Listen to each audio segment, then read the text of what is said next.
Fair enough. Put this down. Yeah. Rest in peace. You've had enough Diet Coke, sir. Yeah, but we're all getting jazzed up on DC. It's a great day. My intros are terrible, by the way, but I've got casting director extraordinaire Kris Woz with me. Hey, Chris. Hi, Danny. Hold on, Thanks I got... for having me. Quiet, everyone. Shut up, Matt! I haven't gotten to you yet. And I also have Matt Graham here. Desperate actor Matt Graham. Do you like me?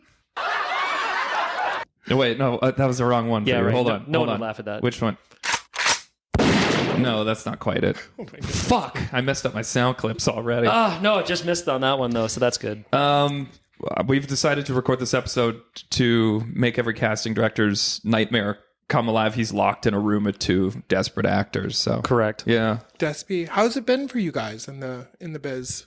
I got good at podcasting, so I think that answers your question. Fair. I know how all this shit works, so... Very nice. I've been spending a lot of time chopping wood recently, so that's been good. Yeah. So that's how my acting... No, it's been... the way that I honestly answer that is it's continuing, which is, I think, a good way to look at it.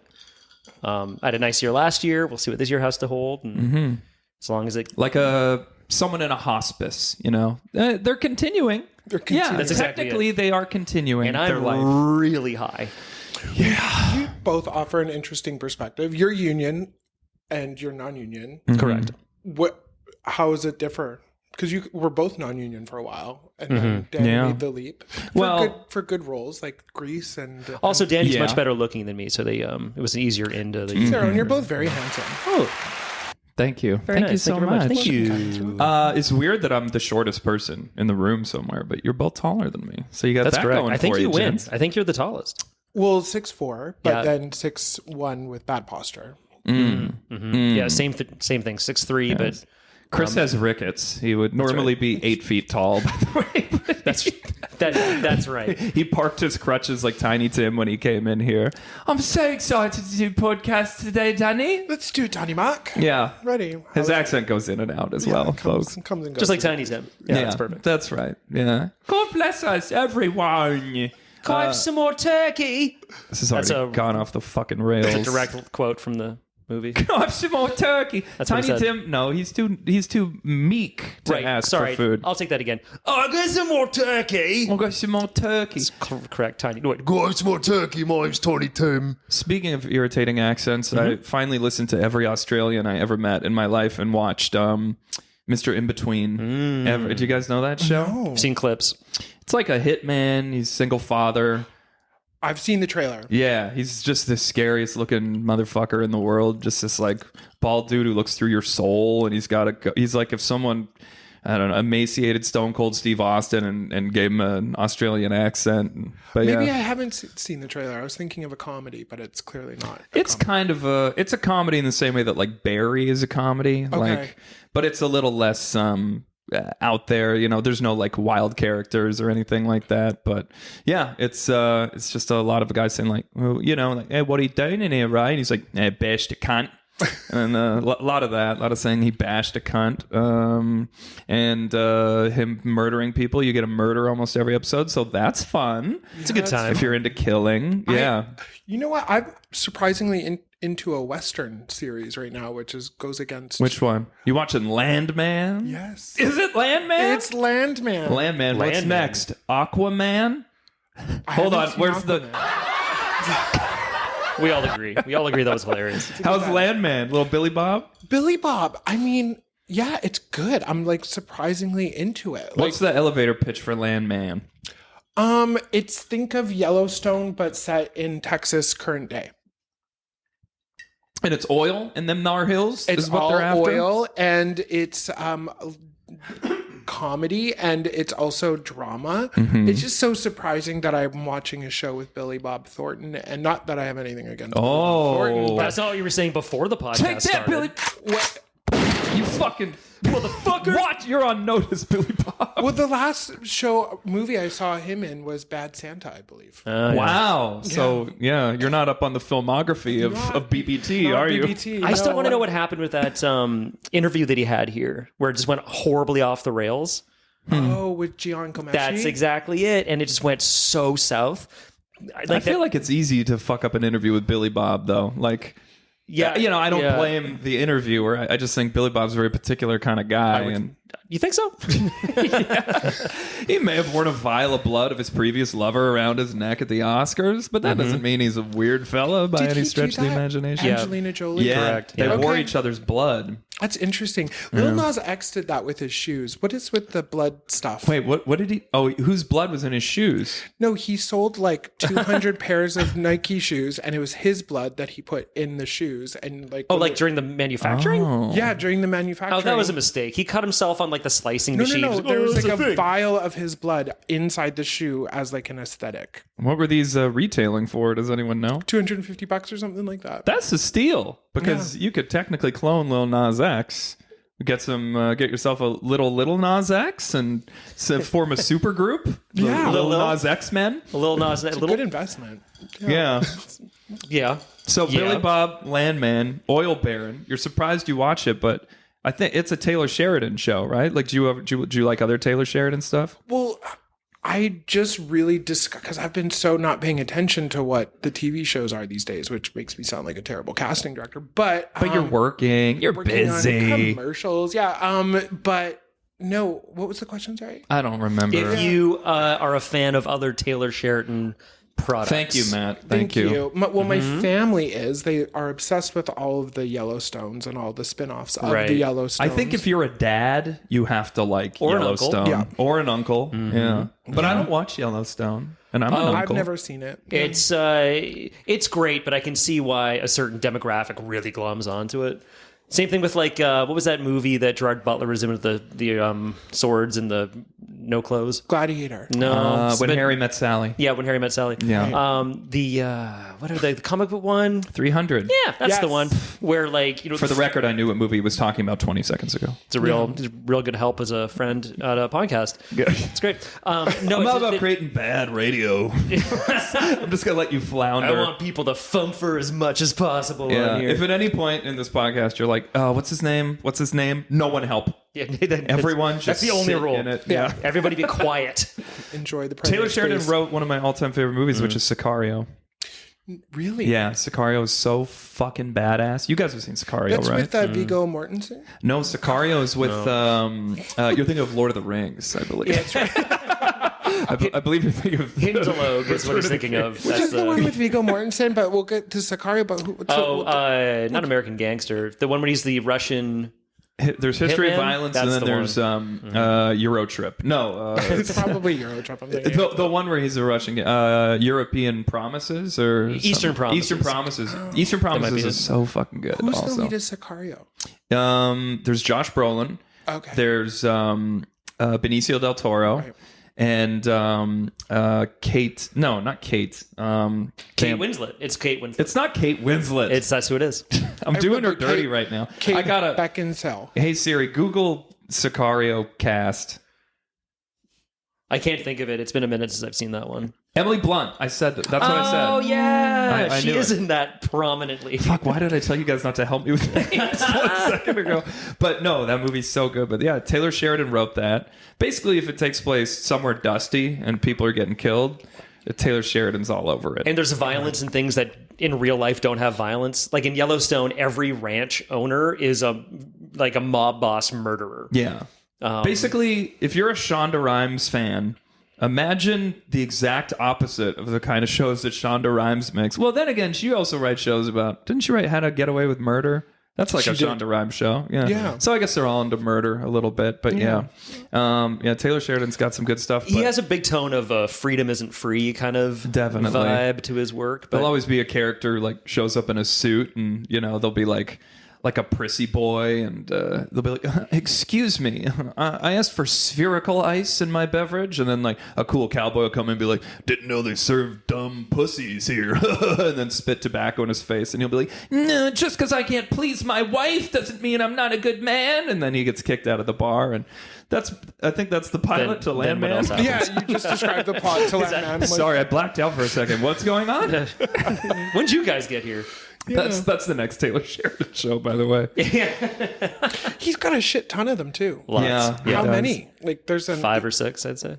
Nice. Maybe. Yeah, maybe not that many. We're here for your best estimation. Thanks, Matt. Yeah, 5 or 6. Yeah. I like to be part What of the if it's conversation. 10 or 12? You just slandered Taylor Sheridan, and you'll never work in one of his thousands of projects. There's a high probability that I already won't work in any of his productions, unless he wants like Goofy this guy. I can't picture you on a horse. I could. But is it like a really small horse where my feet touch the ground? A pony? No, like a Shetland pony. Shetland? Shetland? Chevy Chase pony. That's the one. You know the tiny ones where they're like the miniature ponies? Oh, yeah. That would be hard to ride. But yeah, but I have to have my feet up. I'm just running along with Is it. that like a little Brendan, Sebastian from Parks and Rec? Is that Exactly. like a Shetland pony? No, that's a miniature horse, right? Samesies? I've seen miniature ponies. They're like the size of a small dog. Okay, humble flex. But Humble flex. Living on a farm. I know combination that you're of- very successful, Chris, but I mean, if you could just... Can you say what you're working on right now or no? What am I currently working on? Yeah, what are you casting right now? Well, And I want to remind you that Matt can play as young as 15. Yeah. If it's a high school show. Yeah, right, I'll Matt? just grow my beard out a little bit more. And Like we'll be fine. say something Gen Z right now. Just show Chris. Swag, dab. Right? I can speak some Gen Z. It's giving this. It's giving that. Oh, I wasn't speaking Gen Z. Are you capping right now? Is that still... No cap. No cap? No. I don't know, but I God. hear a lot of people say on God and no cap, but I don't know what that means. Capping is lying? Correct. And on God is for like the most like serious thing. It's like word is bond, which Yeah. is like old heads say that. Or unk.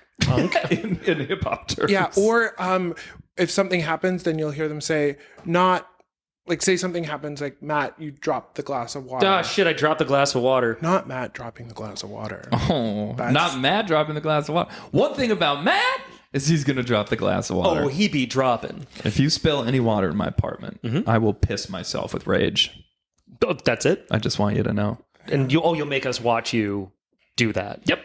That's right. That's why we're light colored jeans just for this. That's fair. Oh, it was you've planned. Great. It. That's that's the midway Chris, point. don't leave. This has been fun. Hey, thanks so much for the invite. So much fun, you guys. But can you say what you're working on right now? Well, currently nothing. Oh, okay. Yeah, in But you film have and to work TV. later, I thought. Well, on commercials. Oh, So commercials, I can yeah. talk about the commercials I'm working on right now, which isn't that exciting. One is for IKEA. Oh. And there's one for a lip gloss for a cosmetic brand.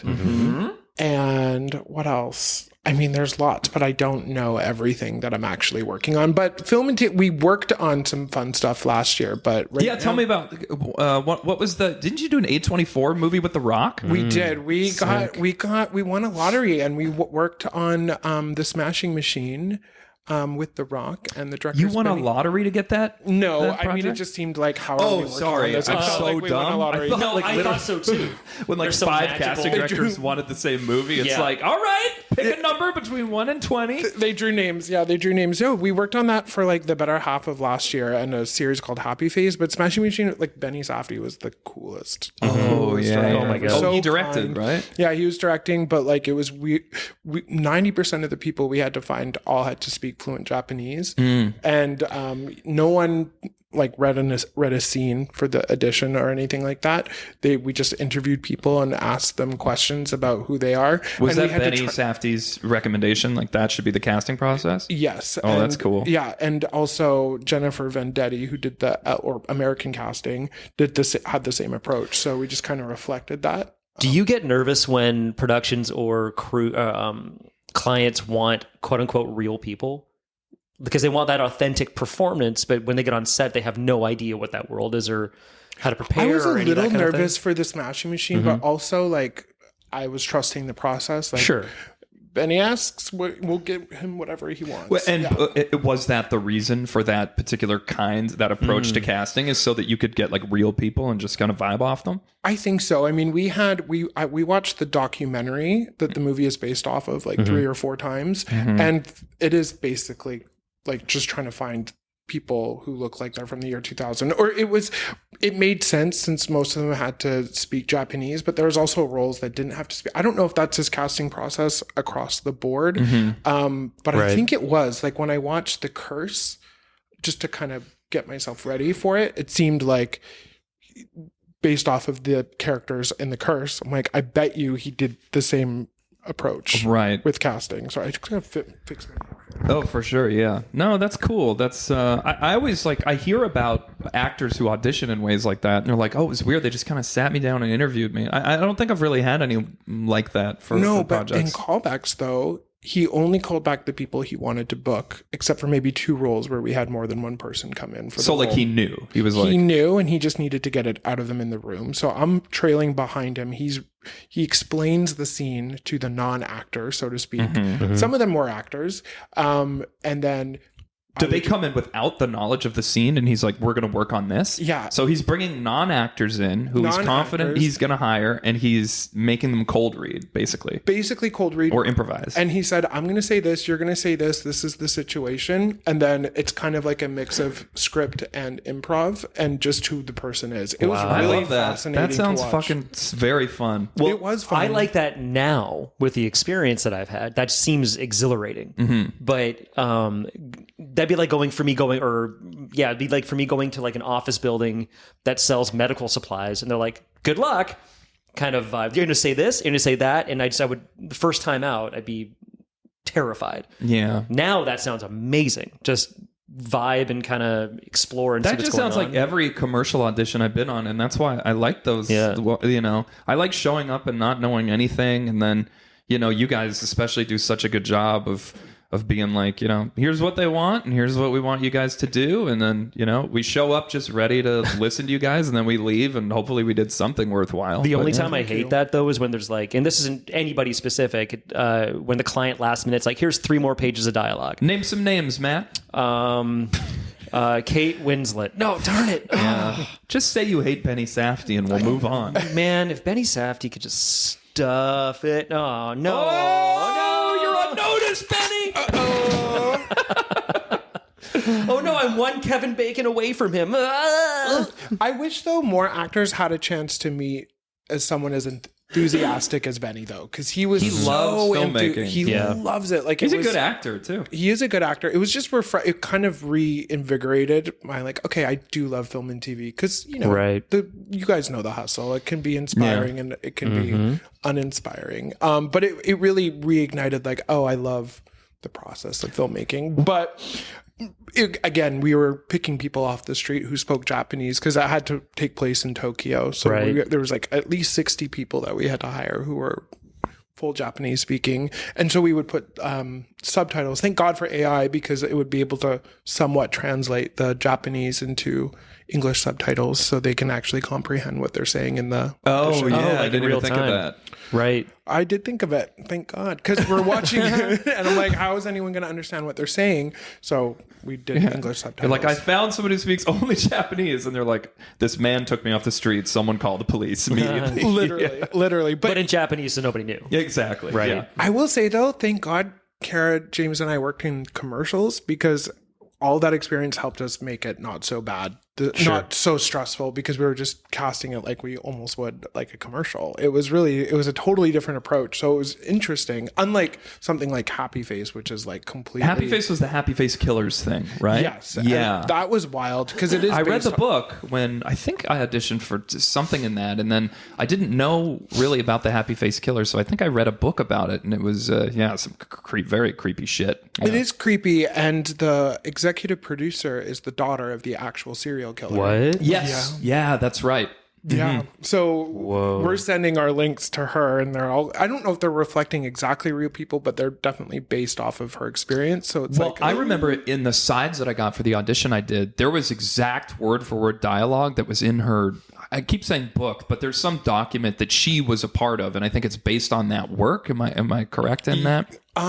yes. And there would be dialogue that I'm like, oh, that's directly from her book, or to the best of her The recollection, audiobook, what yeah. someone said. Yeah, that's right. So, because she would visit her dad in prison, and she would recall in this book the interviews between them, and just very creepy shit, and like her having this obviously very weird, torturous relationship with her father, who's turned out to be a serial killer. Yeah, and like a lot of the things that are in the series happened to her in real everything mostly. I don't know if everything is exact, but like the dynamic that they had in the prison with him is supposed to be. Like, Is that out yet? Happy Face? No, it should be coming out this year. at some point. What's I'm really the network? It's Paramount Plus and CBS. Okay. Yeah. I'll be on Paramount Plus on. By the time this is out, I'll already be on School Spirits season 2. Yeah. How is School Spirits? It's awesome. Yeah. The crew and the cast and the creators were really cool. Like, I went to the table read for episode 1 of season 2, and it was just like such a warm, chill environment. And I didn't feel like, you know, that thing where you show up places and everyone already knows each other and you're like, I got to glob onto someone here. Like season 9 of something. Yeah, which I'm sure. I mean, I can't wait to eventually do that to other people who come later on the show. It'll be the best. And they'll be like, hey, so what's that guy's name again? I'll be like, get the fuck away from me. Especially other like Vancouver actors. It's going to be the best for you. I'm going to just openly slap them. I think. Say, get away from me. But no, the creators were cool, and I went up and I think I even like pitched a story idea to one of them. I was talking to the lead and we were just like bullshitting about ideas. I think she told me about a movie that she was wanting to write or something. And then I told her an idea I had for the show that I just like, whatever, blah, came into my head. She's like, go tell them. And so I'm like, no, I'm not going to do that. And then I did. And they were like, that's an awesome idea. Like, whatever. They at least heard me out. Made me feel special. What is School Spirits about? Like, I've not. It's about this. High school ghosts. Pretty much. Oh, yeah. That's kind of fun. I like to call them ghosties, personally. I think it's a cuter way of talking about the dearly departed. But it's about this girl who she wasn't necessarily like a huge outcast, wasn't necessarily like Miss Popular, but she dies. Oh, I was kind of guessing. Yeah, she's dead, amazing. and she doesn't know how she died. She doesn't have the memory, but she's a ghost in her school. She can't leave because that's where she was murdered. So there's other ghosts there, and they're like, we all died in the school. And I think you get to basically like cross over if you can like solve your own death and then figure out the mystery of it. So it's a murder mystery about someone who's already been murdered. Oh, That's so we know that fantastic. they've been murdered. Yeah, like within 2 minutes of the first episode, you know that the lead is dead. She's like at her own. There's an assembly, and they're like, she's dead, and she's there watching people go, "Who's that girl again?" Yeah, Interesting. yeah. It's I kinda Peyton love List that. from the Cobra Kai. Cobra Kai. Yeah. it's Okay, The girl okay. from Cobra Kai. It sounds like something I would watch. Like, it sounds interesting. Is it a comedy? It's a dark comedy. Yeah. I love dark comedy. Yeah. It's like a dark sort of. I'd say it's YA, but it seems a little more graduated than YA. I don't know. Yeah, but it's good. I tore through. Young adult. Yes, Gotcha. that's right. Yeah, that's right. And I just tore through the first season when I got an audition for it, and yeah, it went There's my way. a whole first season out. Yeah, the first season's out. I need a new show to binge. Like, I need something brand new. Landman I'm on episode 7 of Landman, but I need something new. Something in the queue, ready to go. 100%. I just watched Billions. That was pretty good.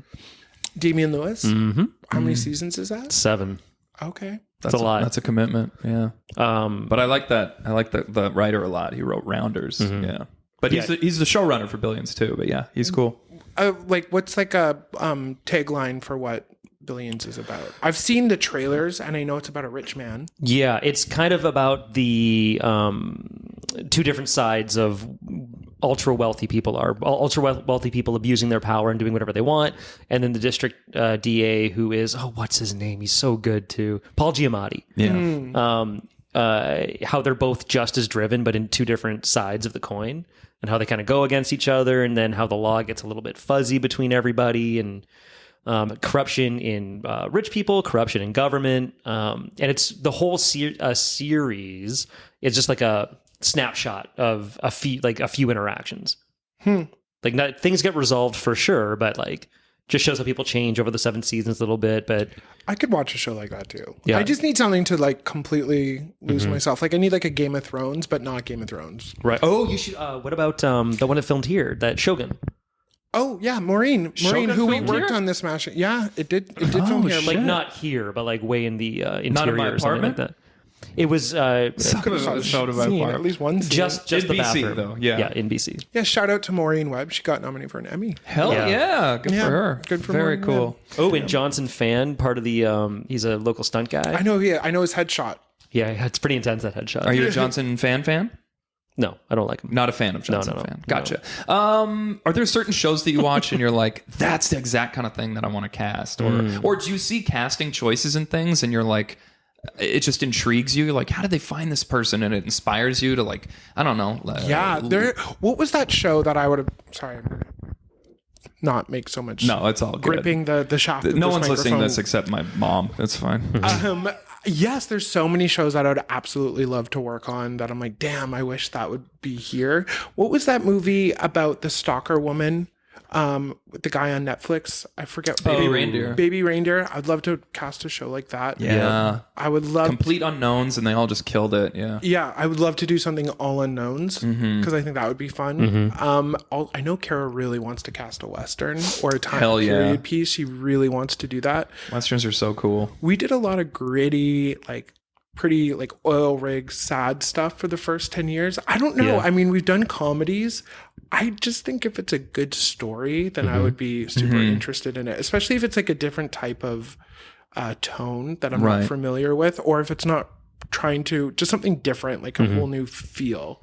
Animal Control was a little intimidating. Yeah. Fingers crossed for another season. I don't. We don't Well, isn't it that show's doing good, right? Isn't it on season 3 right now? It's, season 3 is airing, and I think we're just waiting to find out about season 4. You know, Kris and Chris's lovely cohorts got me to in the table read for Animal Control. Yes, so I got to read the first couple episodes. How was that? How it was so Danny? fun. Yeah, it was really cool. Got to meet Joel McHale, who, you know, I've loved forever, and, you know, Community, big fan of that show. He's it's rare that you meet actors who are like actually tall. You know, normally you meet an actor and you're like, you're smaller than I thought you'd be, but yeah, Joel McHale's tall and handsome, and you can see his muscles through his sweater. Oh my god, How good of a kisser is I he, was though? like, yeah. How good of a kisser is he? On a scale of 1 to 10, I melted. Lucky. Yeah, he and then I was feels like he'd be a arrested 10. immediately for kissing Joel McHale. But he was awesome and, you know, very just nice and cool to everyone. And, you know, why wouldn't he be? But the whole crew and the writers and, you know, all the Fox people, like everyone, it was just like a really fun atmosphere. Yeah, they're so nice. All of them on that show are like incredibly, incredibly nice. The casting process is very straightforward. Yeah. Like the roles are pretty simple. I saw a clip of that show the other day and it looked funny as hell. Like it's still going strong and seems like I hope it keeps going.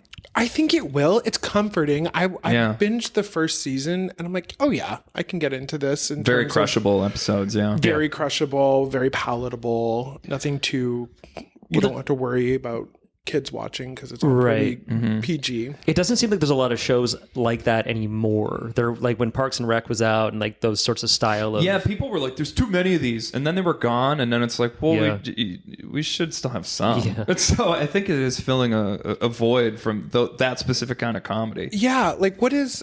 because Brooklyn Nine-Nine is over. Done. That's done. It's Always Sunny in Philadelphia is coming out, though, 2 more seasons. Right. So Are they stopping after 2 more seasons? Or they they just got picked up for renewed. 2 more, as far as I know. And I know they just did a guest appearance on Abbott Elementary. Yeah, a little crossover. I didn't watch the episode, but it just made me miss that show. That's still probably my favorite show. It's funny because Abbott Elementary is so cutesy, and Philadelphia is obviously grotesque and very edgy. So, well, I need to watch the full mishmash. episode. That's what they're saying. It's a strange mix like tonal comedy. I don't know if it will work, but I still want to watch it. Just to, Yeah. Just to watch. watch it. Dennis. And Those are kind of like Charlie dream Mack. jobs where you get to like do those long running comedies, and they're not necessarily beholden to certain like classic network standards. So you can push the envelope and just get comfortable with your character and other people throughout the years. But they still do other stuff too. So it seems like they've really got it dialed. Yeah, and figured Kaylin out. Olsen is like on top of the world right now. Dude, yeah. I don't, because of her new show. Like I don't know what,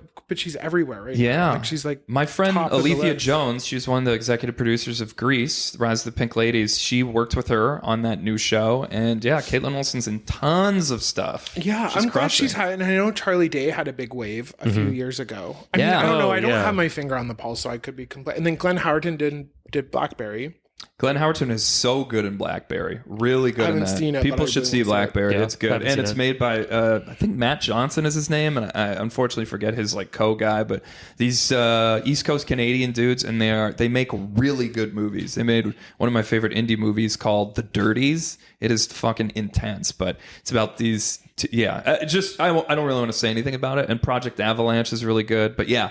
That movie's great. Glenn Howerton's great in it. And then Rob McElhenney is doing the most of all of them almost, which is... Yeah. He's producing tons of shit. He's a big director. Yeah. And doesn't he have And he's that- like the most ripped dude. He owns that soccer team with Ryan Reynolds. Yeah, I was going to say he owns something with Ryan Reynolds, a soccer team. Yeah, that's cool. And That's here's cool. Matt doing Dick All. He's playing with his zipper right now. Listen, it has such a fun texture, and if you just want to give it a go, you're not welcome. Why don't you? Can you do a little? Let's let the audience hear let's just have a a little little, zipper action. Here, I'll get my mic right on there. We'll just hear it. Hold on, test out the old mic here. Just for texture.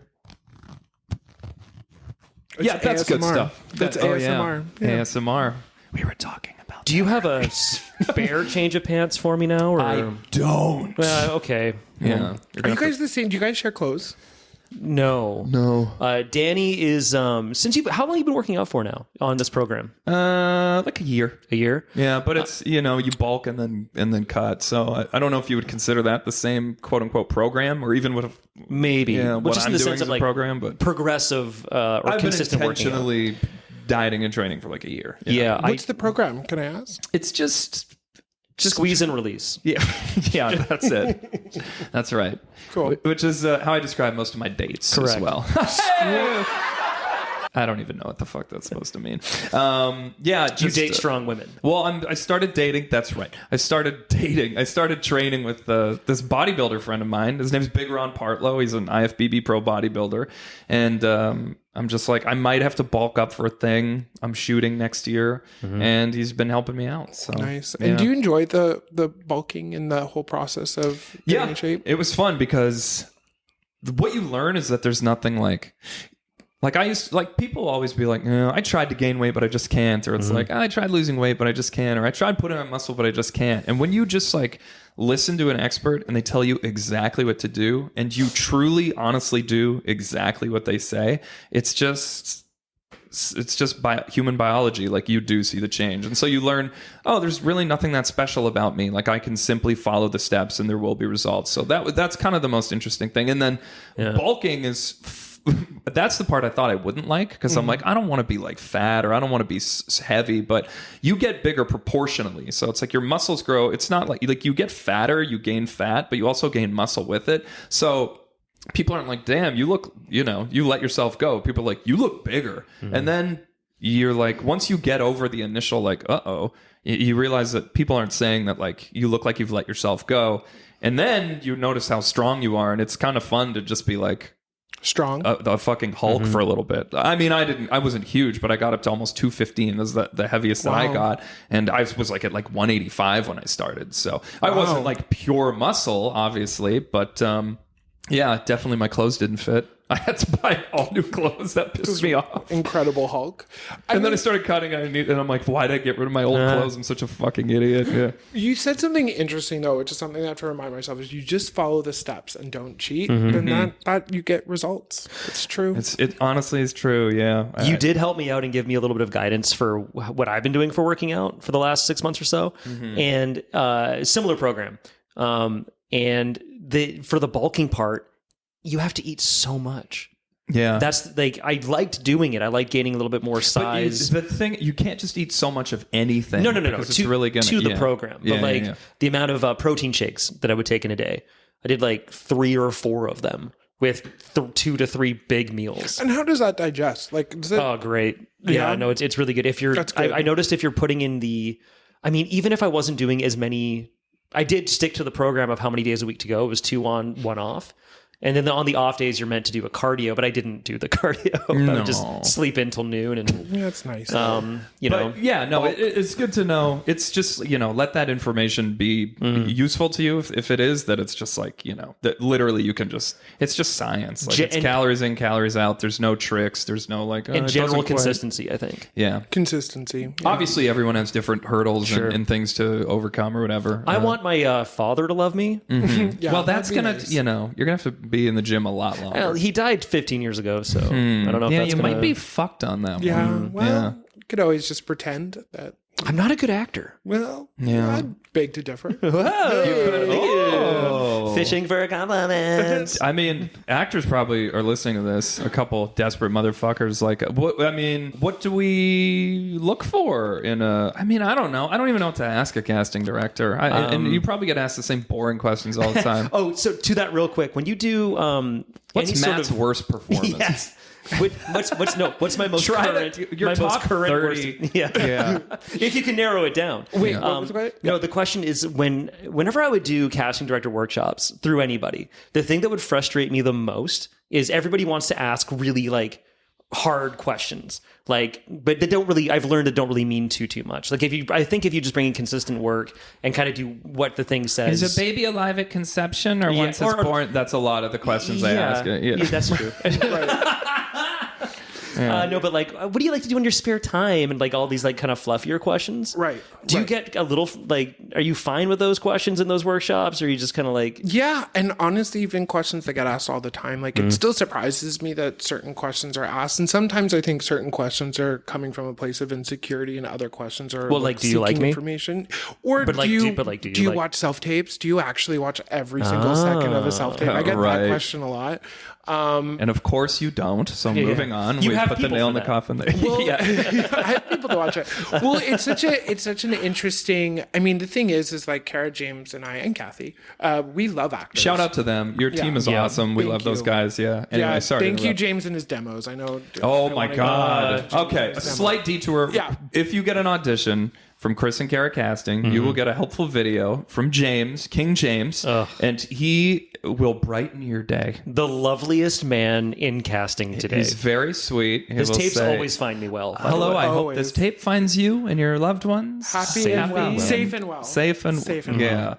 and of course, when your tape looks great, you look great. Oh And my make sure God. you put in a landscape as you often do when you film on a mobile. Yes. Yeah, Yes. all the hits. Okay, anyway, sorry. Yeah. Okay, so what was the question though? I'm detoured. You What's said your- what's your about favorite abortion? Sunday? That's fuck. We lost the plot already.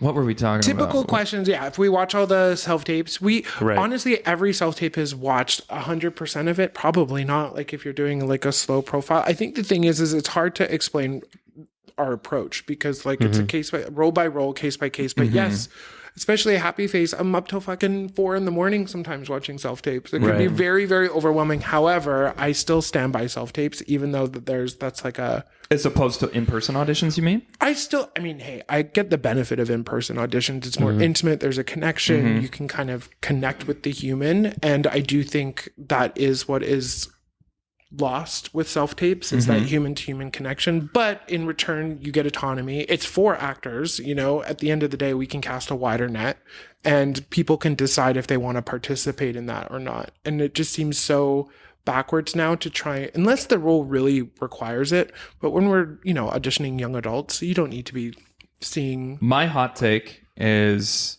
like almost no like actor I talk to agrees with me, but I would never do an in-person audition again. Make them all self-tapes if I could. I do not think the benefits of in-person auditions outweigh self-tapes I agree. at all. Thank I think you. that when you're an actor and you're doing a self-tape, the work you do in a self-tape is far more similar to what the set is, what the process is like on set than like auditioning in person is more like auditioning for theater. Not that I've done a ton of that, but it doesn't really feel indicative to what being on set and doing film or television or even commercials feels like. Yeah. I just think self-tape is a lot more down the line. Well, and the further we go into it, because it really, thank you, pandemic, for shifting our perspective of. Thank you, Demi. Thanks, Demi. Thanks, Pandemic. Thank you, Pan. But no, the more we do it, the more I realize how necessary this was, and we should have done this a long time ago. Yeah. Pandemic or no pandemic. People are going to have their opinions, whatever. Sure. But at the end of the day, when you would get called in for an in-studio audition, the odds are always stacked against the actor, even if you're going against More so than if it's a self-tape?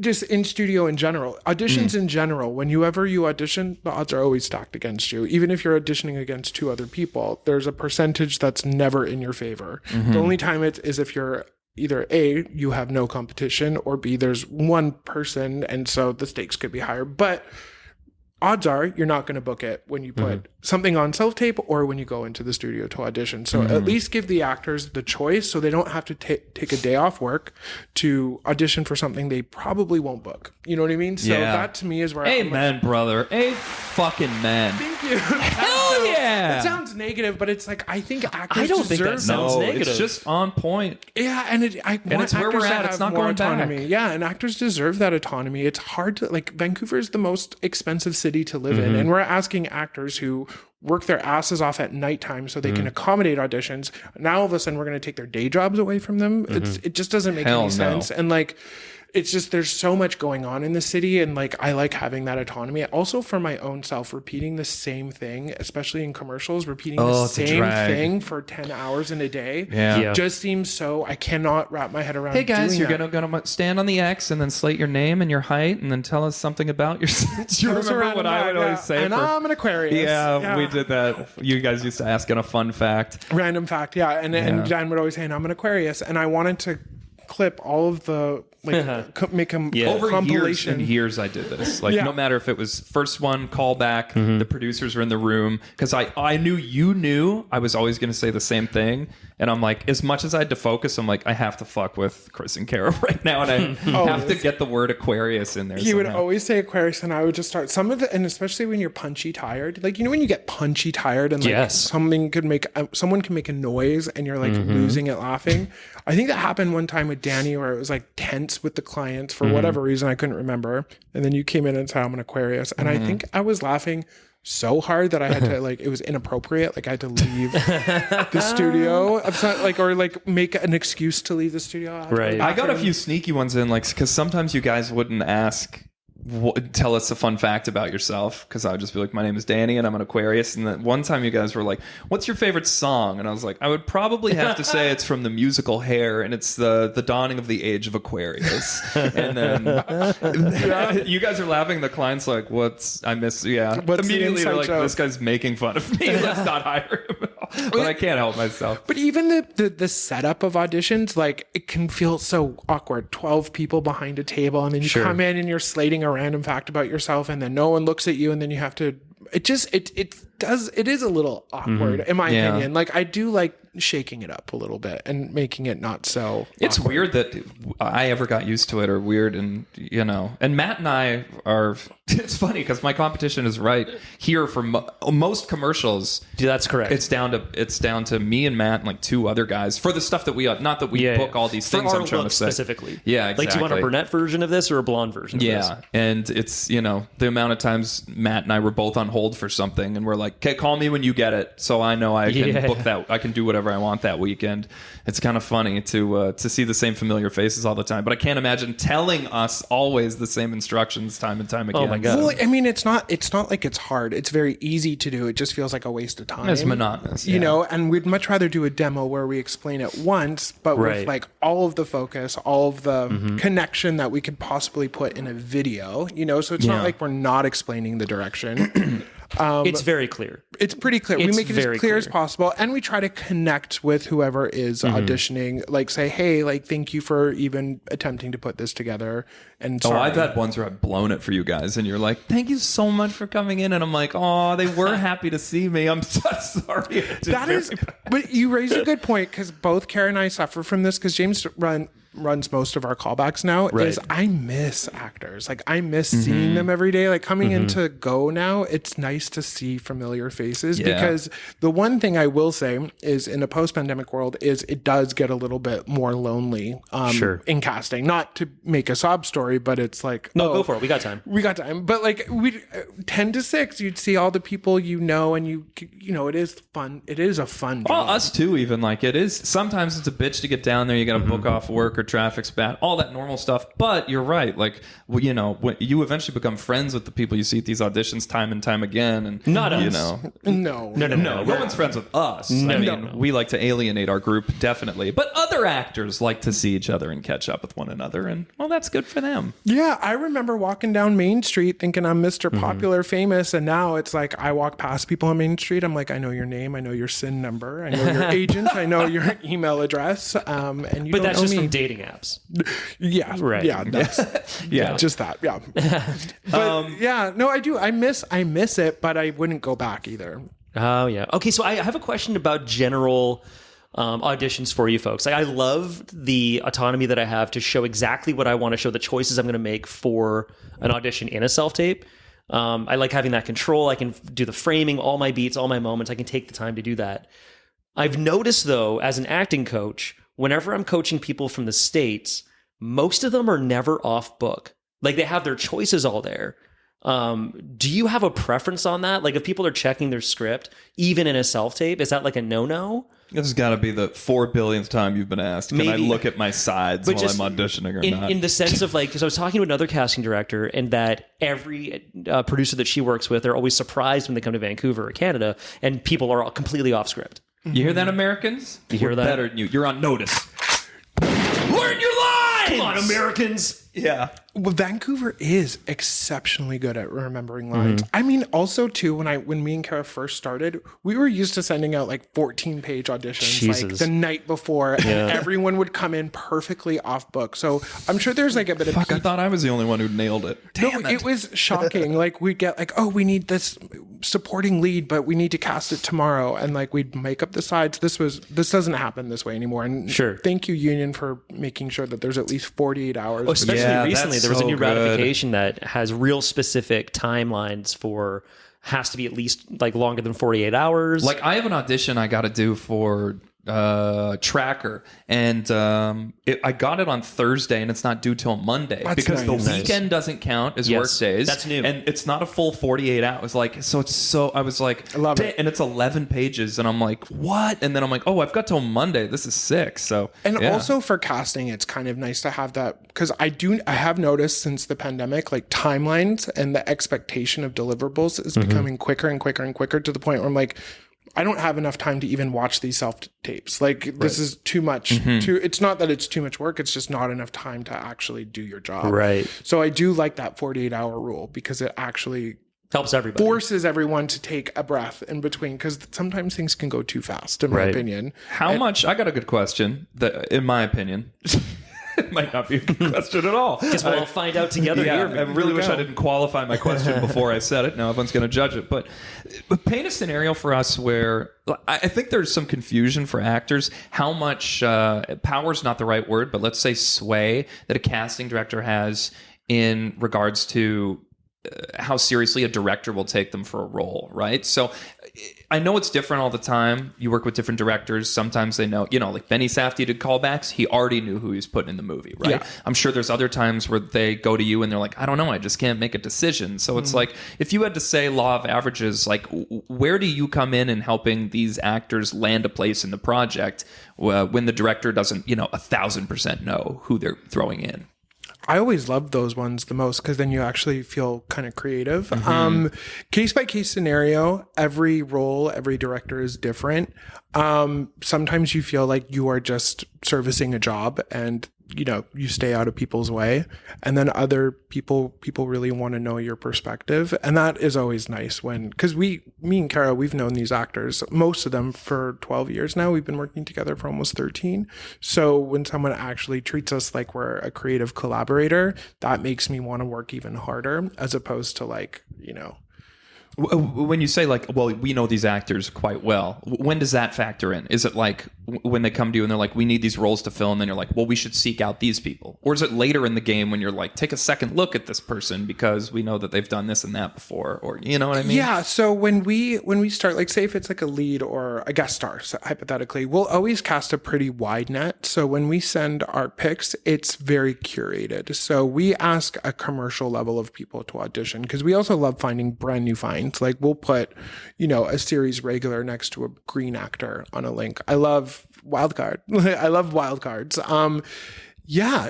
I lost my train of thought a little bit. No, I think that answers it. I mean, like, you're willing to take a flyer on some people, but you also know it's like, hey, this person they can deliver. Like, you're at the very least going to like their audition. You should take a look at them. Commonly in film and TV, they only want 6 to 8 options per role to look at. So we'll ask maybe 100 people to self-tape, and per role. Yeah. Right. And then we'll only... So you're watching roughly 100 tapes. 100%. Yeah. That's what... I didn't know it was that big. I knew it was big, but that's a lot. Well, also, I don't think it's necessary to do that much, but at the same time, like, it isn't, but Karen and I love to find new people and not kind of Right. rely on the same pool of people over and over and over again. And I can see why people would do that because A, they're reliable. Yeah. And B, we don't have enough time to. And it's unfair for me to book all your jobs. Exactly. It's unfair to the other actors. I mean, both of you guys take a good line share. At least back in like when let's rewind to like 5 or 6 years ago when everyone was non-union world. You guys clean up shop in the non-union commercial world. we had a couple years where we were both, booking quite a few things for commercials. Yeah, that was Very cool. fortunate. There's that picture on the wall right there Yes. of our Heinz commercial that Matt and I did, where I'm mayo and he's ketchup. That's really cute that you guys did that together. They had a whole wall of mayo and ketchup doing like building their business together, buying their first house. Yeah. We were definitely Shut up. 100. I want to see this commercial. It's adorable. It's great. But so Danny has this photo for everybody listening. Yeah, Danny's in a giant mayonnaise, as we're meant to say it. I don't even think people pronounce it that way. No, they do. I've heard it. I've heard it all over the way that Americans say. So Canadians say mayonnaise. Americans say man-aise. Like it's a 2-word thing. It's really. yeah. Man, I was told that they're like, you're saying it weird. Like, I'm why like, are I'm you saying that? I'm saying mayonnaise weird? They're like, yeah. It's mayonnaise. And both of us are like, huh? That was the first commercial we were in together, and then we're in a Lotto commercial that's airing all the time right now because I get texts every day from people being like, "I just saw your Lotto commercial," And both that's of the only them one. legitimately, even though we've what I really like about this friendship, the one thing that I kind of like about You're this using friendship, the word friendship pretty liberally there, but okay. the thing I love about this acquaintance is There we go, a bit better. truly on set, and when we when you graciously hired me to be in your first movie, Heel Kick, available on YouTube, Which was a very serious role for you. Like you were it was very earnest. Like it was interesting to see you do that. Yeah, Thank you very much. I think something that's also very interesting as just a general actor thinking. You've seen me for the last 12 years or so do a very specific type of comedy and performance for commercial. Oh, we're calling what you do comedy now? Got your ass! Sorry, go on. So, comedy, like up to the age of 4, I think that's my demographic. But truly, all those times on set, even with someone that I'm meant to be in competition with, the best days on set that I've ever had. We laughed so much during we had both so of them. much fun. Yeah. Not just at like when we watched each other change, but like for the work and the time we spent together, it was very funny. 2 micro dicks make a almost acceptable cock. For most people, but for us, it was still quite small. Right.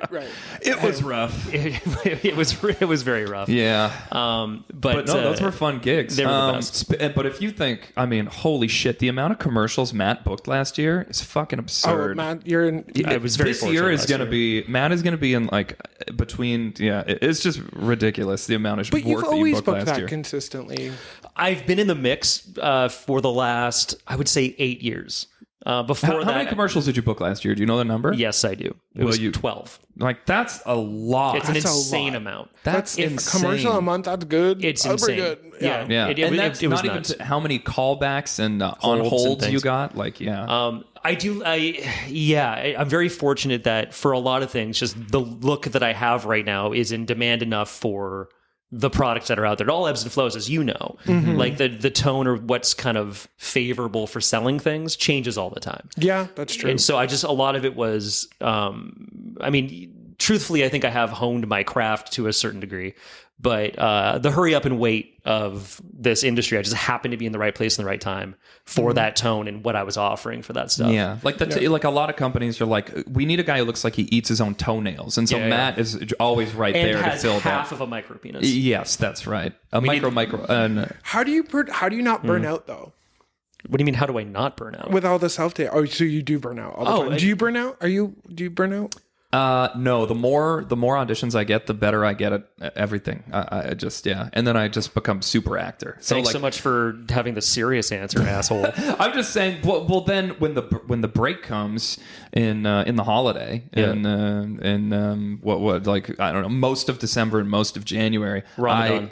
yes, exactly. I get fucking bummed out. Yeah. Because there's nothing. Because you're never busier than towards the end of the year, and then it just stops. No, But- that's very true. I think that the only thing I want, if I could only act and just do that all the time, it's the most fun because it's the same thing for you when you're feeling, I think maybe when you're feeling like you're a collaborator and you're part of the ensemble and the whole process, it's the most fun because you have freedom to make choices and make swings. And I think you almost have to be a workaholic to be in our line of work. I think so. Like Chris, you're watching tapes at 4 a.m. No one's telling you to do that. No right? one, yeah. You should have been in bed hours ago, young man. But you're like, I kind of want to see another one. Like, there's a reason why, Matt only goes on vacation when the world goes on vacation. There's a reason why I, never go on vacation. Or, I don't know. Like, I get very comfortable with just like little breaks in life being good enough to sort of like recharge my batteries. Like I'll just play Fortnite or something for an hour or two, and then be like, okay, I can just dive completely into this shit tomorrow. I think there has to be a deep love of this because it's impossible. This job's impossible. Yeah, as you were saying, like when you're auditioning for stuff, in terms of look, height, maybe you remind the producer of their ex-husband, and they just don't want to look at you for. Yeah. There's so many things, so you have to go to everything, and it's all a numbers game. And every time you have to bring your focus and your A game. It's also not at all the way you think it'll be in your head. Like people you can have actors who, if you even happen to know actors in your life before you decide to become an actor or get into casting or directing or anything, no one can prepare you for how specifically the business does work, and I can't even define it, but it's just not the way you picture it in your mind. No, and that's something that you have to accept and be used to, or I don't know. You're like when people quit, I'm like, good for you. Yeah. Like, do not put up with this shit if you have any other option. Like, I honestly wish more people would quit because people romanticize the film industry because there's so many fucking movies about making movies, and it's like it's not more important than your mental health. No. And just because you get a no, it doesn't mean that the yes is right around the corner, and you got to work a bit harder. Like sometimes it can just mean like, I feel like you don't really like this, and you should acknowledge that. And that's not meant to sound like a negative, but I just do think this business gets romanticized too much and tricks people into non-stop ruining their lives going for 100%. That's why I don't get like frustrated at all when I get asked this same question, because if you think about it, people are not killing themselves, but they're putting themselves through so much pressure and panic that it's like to give someone a bit of reprieve and be like, hey, I'm on your side. Like it feels good for me to do that, because actors are the only thing that's like not annoying about this job. Sometimes, like I swear, that's funny because I think actors are the most annoying thing about this job. Well, honestly, no. I mean, like I find timelines and deadlines more annoying than actors. I mean, we rely on. Have you met Matt Graham? Actually, I think I've known both of you since my whole career. You guys probably have been doing this longer than I've been casting, because I started in 2011. I sort of associate my actually, Matt, can you turn that light on for me? I can't stretch my I sure headphones. can. Hey, light, you're looking sexy. Oh, you son of a fuck you. Terrible. Poor Matt. No. This is par for the course. What was I saying again? Who cares? No. I've known you. 2011 is. I associate the start of my auditioning career with you guys, and it's funny because I didn't know you guys had just started then or whatever, because I was acting well before I'd ever auditioned, which is that was one of the things I learned quickly, is that auditioning is a separate skill than acting, and you have to learn it, and there's tips and tricks and things that can make your performance look not right, and you're not just auditioning for a scene, you're putting on a one-man show, and that is a very different thing and a different skill set that you have to learn, in my opinion. Yeah, that makes sense. I mean, my goalposts have definitely moved from when I first started. I think I started in 2009, maybe 2010, maybe. I was 28. Matt just had his 78th birthday, by the way. That's right. I wear a lot of Spanx. You look awful, I gotta say. You look like... No, neither of you guys age. What do you guys do? What do you guys do to not age? Adrenochrome of children? Yeah, that's like the fear. I'm not famous enough to be a baby eater. I want to be invited so bad. To the Illuminati. That's right. Yeah. Just all you got to do is kind of just put out the vibe, right? Hang out in alleys and be like, oh, I could really use the blood of an infant right now. And then someone will a shadow will actually turn into a person. Yeah. Right. Yeah. And then you'll fly into the moon. The woke left will come at you from Hollywood. I understand. If you go see Nosferatu in the theater and you masturbate loudly enough, someone will think you're disturbed and invite you into the... Yeah. I believe that's how it works. That's your ticket in. I know you have to work later, and I don't want to put you through more work. No, this is fun. Okay. Guys, you're my friends this weekend. This is my big social. This is my social gathering this weekend. Well, so in an acting class I did last year, this is really cool. We did like a monologue showdown. Okay. But the actors didn't know what their monologue was. It was a cold read completely. So I'm like, okay, well, Matt and I should do that for you, and then you can give us our honest thoughts on this. Yes, please. No, don't worry. I mean, whatever. No, I'm excited. Bring it. Okay, so basically I had someone get some random monologues generated by AI. So Matt and I haven't seen these before. This is the first time hearing about this at all. Yeah, so it's folded up on that paper in front of you right there. God. So I printed them off and I did not look at them. So we're going to read our monologues and then you just give us your honest thoughts afterward. All right, I'll go first and then... so this is a cold read. It's a cold read. And we're supposed to do the best we can of just deciphering it and engaging Yeah, with it well, as we go. I just think it's cool for people to hear actors read something and then whatever. After you hear both, we can hear what a casting director And what do says. I say? You just listen and just give us your honest thoughts after. Okay. And a question about this, just for... Fuck, Matt. What now? I don't think there's time to fuck Mac right now. Mac. You ruined your own God, joke. Mac, Piece of shit. Okay, can I go or what? Yeah. Well, wait, do you just have to read it? What else? Do we have to perform it? No, Getting you up, just walking read around? it. This is a sonic medium for the ears. When do we take our clothes off? All right, that's enough out of you. Okay, we ready? Yeah. Okay, here we go. No, officer, you don't understand. That's my child in there, and I'm his sole protector on this earth. Do you hear me? Officer, look at me. When my wife died last year, I swore to her, to the woman I loved, that I would never let any harm come to our child. So I don't give a damn how many active shooters are in that school. I'm going in. Now, you can tase me, but I'll just crawl in there with electricity running through my veins. You can cuff me, but I'll just break my wrist to get my hands free. And when none of that stops me, you can even shoot me.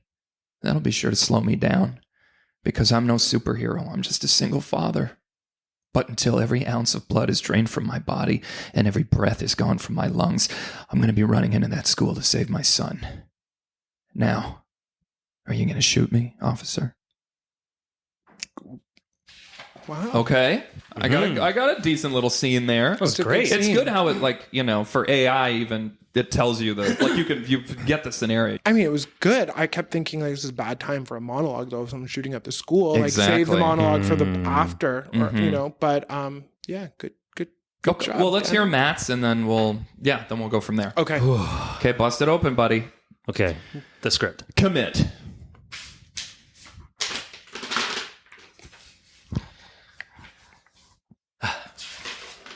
The eyes have officially met the paper.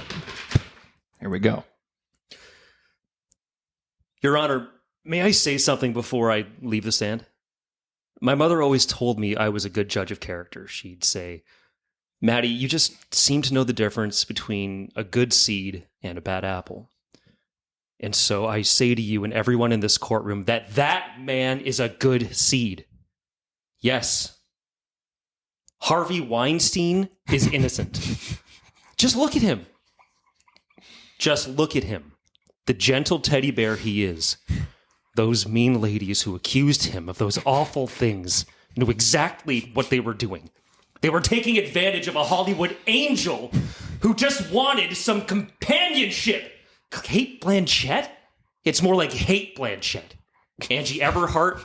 Yeah, more like Angie needs a heart. And Helen and Bonham Carter? More like lying bitch. If Mr. Weinstein is guilty of anything, it's producing the movies that made America laugh and cry and cheer. And sure, maybe taking a few snacks from the craft service table too. And Your Honor, before you say that's enough, Mr. Graham, I want you to know that there's only one kind of person more adept at lying than an actor. And that's a lady actor. Now, if you'll excuse me, I need to diarrhea and masturbate at the same time. So please, direct me to the nearest playground. Adios. Wow. Wow. Good job.